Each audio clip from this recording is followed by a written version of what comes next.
Mungkin yang kita tahu selama ini, Abu Nawas dikenal sebagai tokoh sufi yang nyeleneh dari Baghdad. Namun ternyata dia juga adalah seorang ulama sufi yang sangat menguasai ilmu agama. Di sela-sela kesibukannya bolak-balik ke istana, Abu Nawas selalu menyempatkan waktu untuk mengajar murid-muridnya. Ia juga sering kedatangan tamu yang bertujuan hanya bertanya tentang masalah agama. Suatu ketika saat Abu Nawas sedang mengajar, datanglah seorang tamu pertama menghadap Abu Nawas. "Wahai Tuan Abu Nawas, manakah yang lebih utama? Orang yang mengerjakan dosa-dosa besar atau orang yang mengerjakan dosa-dosa kecil?" Abu Nawas menjawab, "Yang lebih utama adalah orang yang mengerjakan dosa-dosa kecil." "Mengapa demikian wahai Tuan Abu Nawas?" tanya tamu itu kembali. "Sebab lebih mudah diampuni oleh Tuhan," balas Abu Nawas. Tamu pertama itu pun merasa puas dengan jawaban Abu Nawas, karena sejatinya ia yakin memang seperti itu. Selanjutnya datang tamu kedua menemui Abu Nawas. Ia juga menanyakan persoalan yang sama.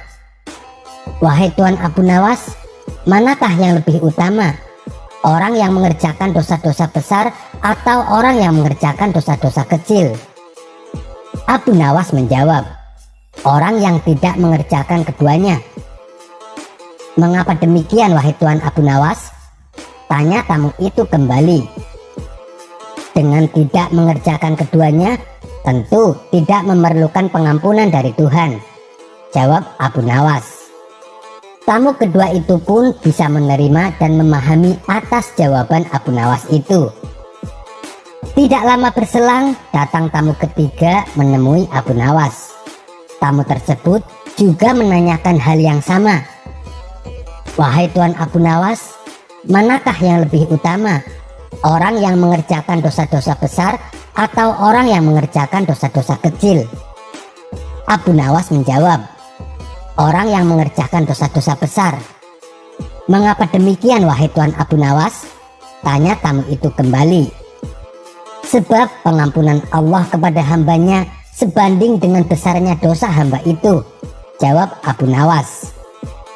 Mendengar jawaban Abu Nawas membuat tamu ketiga ini puas. Ia pun lalu pamit pulang. Ternyata selama Abu Nawas menerima ketiga tamu tersebut, ada salah satu muridnya yang selalu memperhatikan percakapan antara Abu Nawas dan tamu-tamunya itu. Sang murid merasa bingung dengan jawaban gurunya. Kenapa satu pertanyaan yang sama tapi jawabannya berbeda-beda? Karena merasa penasaran, ia pun memberanikan diri menanyakan hal itu kepada Abu Nawas selaku gurunya. "Wahai Tuan Guru, saya perhatikan dari awal, kenapa Tuan Guru memberikan jawaban yang berbeda? Padahal ketiga tamu tadi menanyakan persoalan yang sama." Abu Nawas hanya tersenyum mendengar pertanyaan muridnya itu. Ia pun lalu menjelaskan, "Wahai anakku, manusia itu dibagi menjadi 3 tingkatan. Tingkatan yang pertama adalah tingkatan mata. Tingkatan yang kedua adalah tingkatan otak. Dan tingkatan yang terakhir atau tingkatan yang ketiga adalah tingkatan hati.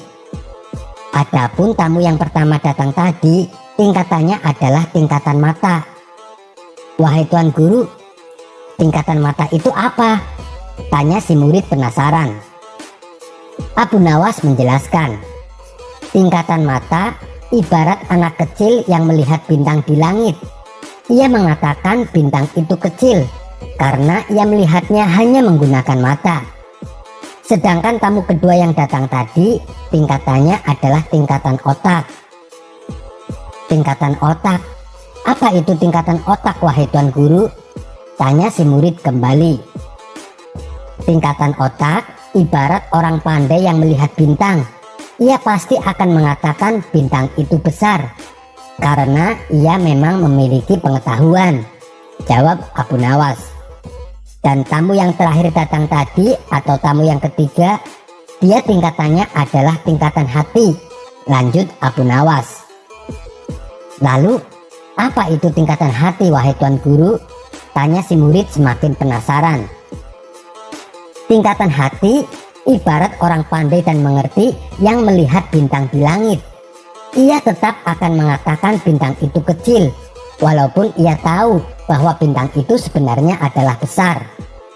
Karena bagi orang yang mengerti, tidak ada sesuatu apapun yang besar, melainkan dengan kemahabesaran Allah Subhanahu wa Ta'ala. Jawab Abu Nawas. Setelah mendengar semua penjelasan gurunya itu, si murid menjadi paham kalau gurunya memberi jawaban sesuai dengan kapasitas si penanya.